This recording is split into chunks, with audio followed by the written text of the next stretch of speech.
The public meeting of the Subcommittee on Investments is now called to order. On March 7, 2020, Governor Cuomo issued Executive Order 202, declaring a state of emergency in response to the COVID-19 outbreak.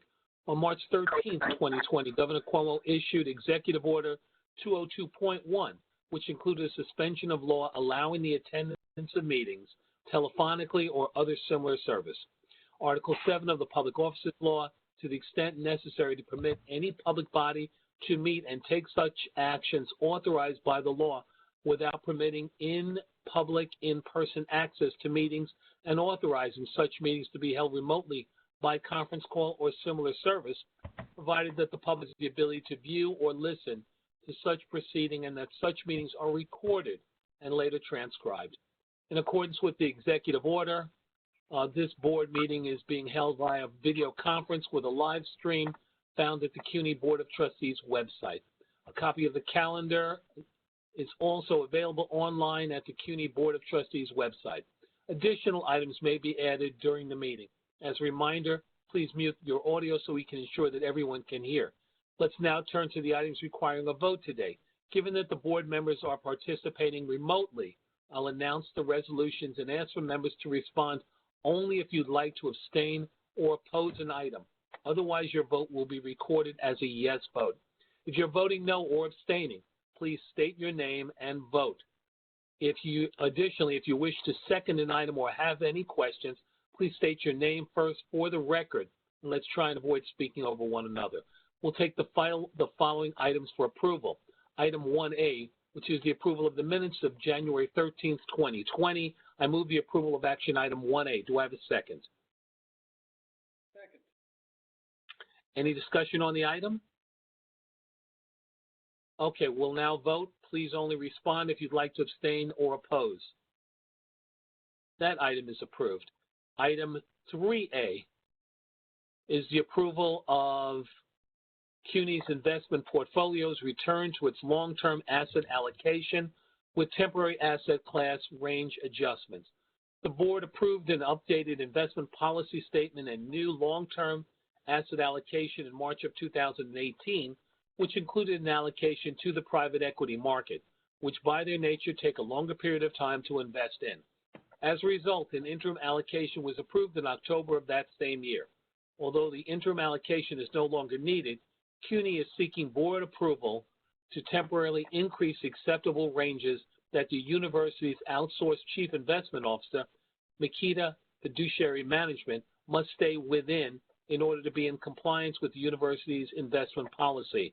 Matt, any comments or anything you'd like to add? I just want to add real quick, this is something that we discussed at our last. Hello? Can you guys hear me? Yeah. Yes, we can. Yes. Okay, great. Yeah, this is something that we discussed at our last meeting, and a decision was made to move away from the interim allocation and go towards the long-term allocation that the board has provided with the target ranges that are delineated on the resolution. Okay. Right. Anybody, other comments? Let me move the approval of item 3A. Do I have a second? Second. Okay, any discussion on this item? Other comments? All right, we'll now vote. Please only respond if you'd like to abstain or oppose. All right, this item's been approved. Item 3B is the approval of fiscal year 2021 Cuny investment portfolio spending rate. This is an annual activity that is performed each spring and is required to be in compliance with the New York Prudent Management of Institutional Funds Act. The university is required to analyze the investment portfolio to determine the appropriate spending rate for the upcoming fiscal year. The fiscal year 2021, the university is proposing a 3.75 spending rate due to the market volatility.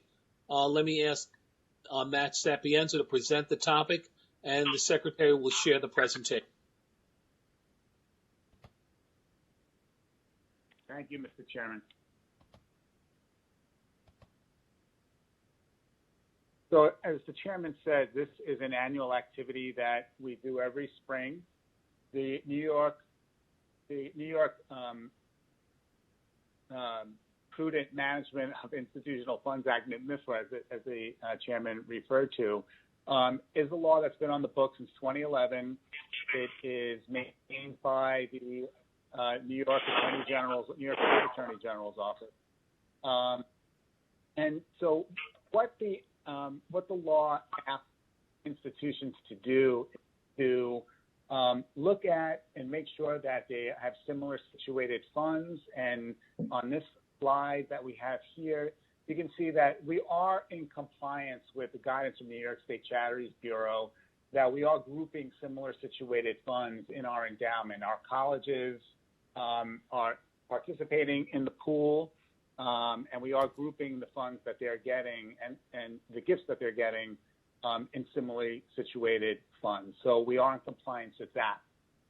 On the next slide, they ask that the institution uses prudence that people who are investing would, and they ask that they look at 8 prudence factors. And again, I won't go through each of the 8, but you can see them there on the slide. The things that they're asking for is to make sure that you're taking into consideration the duration and the preservation of the endowment fund, meaning that taking a long-term look at this fund. We want to make sure that we protect the corpus, that this fund is something that's there when we're all gone from management and the board, 50 years from now, that we protect the corpus as much as possible. And that's why it is a long-term investment pool. We also want to take in general economic conditions, which we know are very volatile right now, the possible effects of inflation or deflation, and what are the other resources of the institution or alternative expenditures of the endowment fund. So again, other resources, the impact of state and city funding on us, which again is very much at risk, tuition revenue. Those are all things that we should take into account when determining what is the spending rate of the pool going to be for the next fiscal year. We can jump to the next slide. And just to give you some history, and again, this is the last fiscal year that's booked for fiscal 2019, last year that's fully booked.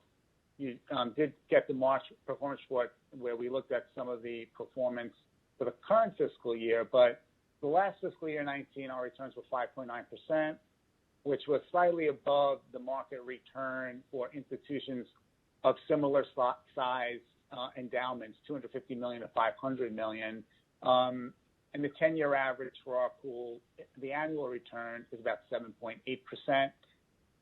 And again, in determining the spending rate for next year, it is important to know that in fiscal 19, our actual spending rate was 3.14%, and about 57% of all of the spending that took place from the fiscal 19 portfolio went to student financial aid, which is something that we've been very consistent about, that the majority of our pool every year is spent on student financial aid.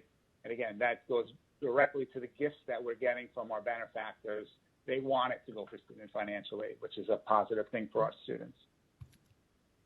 So we can go to the next slide. And so the spending rate recommendation for next year for fiscal 21 that we're proposing this evening is 3.75%. Last year on the left-hand side, or the current year we're in, I should say, fiscal 20, the rate was 4.5%. We think that with the current economic conditions and lower expected returns, that we should be prudent and be responsible, be a little conservative, and turn the dial down a little bit for next year to 3.75 and set that as our rate for next year. We don't want to have to come back later in the year and say we need a new deliberation to bring the spending rate down. So we think 3.75 is prudent. And if we can jump to the, I believe it's slide 8 after the appendix, part of the appendix. The 3.75, although it is being conservative and it is bringing it down, which we think is the appropriate thing to do here, we do want to point out that if you look at the last 4 fiscal years, we have not approached 3.75, even though our authorized spending rate was more. And as I said, for the current fiscal year, it's 4.25%. We have never approached that in our actual spending. So our colleges are being prudent, and they are spending less than they're authorized to, which is good because they're protecting their own internal corpus, which is part of the whole endowment. And you can see 2.4, 2.5, 3.4, and this year so far 2.7. So bringing it down to 3.25 should not have a negative on college operations. And then the last slide that I just want to talk about is the next one, which is the spending on the Cuny campuses. Again, as we mentioned earlier, the overwhelming largest slice of the pie is scholarships and fellowships for our students, 57%. Next biggest is academic support, 20%. So over 3/4 of our spending in 2019 did go to support students through financial support and the academic mission. So with that, I'll pause and take any questions before we consider the resolution for a vote. And thank you for your time. Okay. Are there any questions of Matt? I have a question. I don't know if I can be heard. Yes. Yeah, I would have thought that these dollars, which is student support, and given the uncertainty of the employment situation going forward next year, that the campuses would actually want to amp up their spending from their endowment as opposed to trim it down. And I would have expected we keep the rate at 4.25%. I noticed that in the Makita presentation, their projections for our return are down, I think it was less than half a percentage point and still well above 7%. So I think it's being a little overly cautious personally, this reduction in the rate from 4.25 to 3.5 or 3.75. Right, no, understood. And, you know, the thing here that we want to be just mindful of is this is a long-term investment pool, and we want to protect the endowment. And then while we are facing a challenging fiscal year, we don't want to be in a situation where we're rating our long-term funds in our endowment to get us through a challenging year. And so that's really the motivation for wanting to bring it down. Again, in terms of each individual college, when you think about a change of 0.5% of our total pool, which is around $270 million, and then divide that up by the 20 or so campuses that are in our pool, the difference is going to be about $70,000 per campus, so it's not going to make a significant impact. And again, with what our actual spending's been over the last couple of years, we haven't a 4.25 or even 3.75. So we think that there still will be enough room for colleges to increase their spending over prior years and still live within the 3.75. Do you know how much variation there is amongst campuses? You're giving a global average over 20 campuses, but I could imagine a scenario where a handful of campuses are more aggressive with their spending, and they might bump into this cap, whereas on average we wouldn't bump into it. Is there a sense that some of the campuses are out of variance with the others? There are definitely campuses that are more aggressive than others. And we evaluate, as campuses come to us and say they want to withdraw from the pool, we have conversations with the campuses, and there are some campuses that go above the spending rate of, to this year, 4.25, 3.75.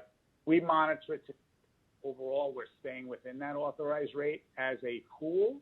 But if we feel it's necessary for a campus to draw down above that, and we feel that that's prudent and is needed for them, we can authorize that, and we have in the past. But overall, we monitor and make sure that the overall pool is not going above that. So there is flexibility for colleges, and some of them do, utilize the spending of the pool more than others. Thank you. Any other questions of Matt? Okay, let me now move the approval of item 3B. Do I have a second? Second. Any discussion on this item? Okay, we're now going to vote. Please only respond if you'd like to abstain or oppose. All right, that item is approved. With no more items on the agenda, I move to adjourn the meeting. Do I have a second? Second. We are adjourned.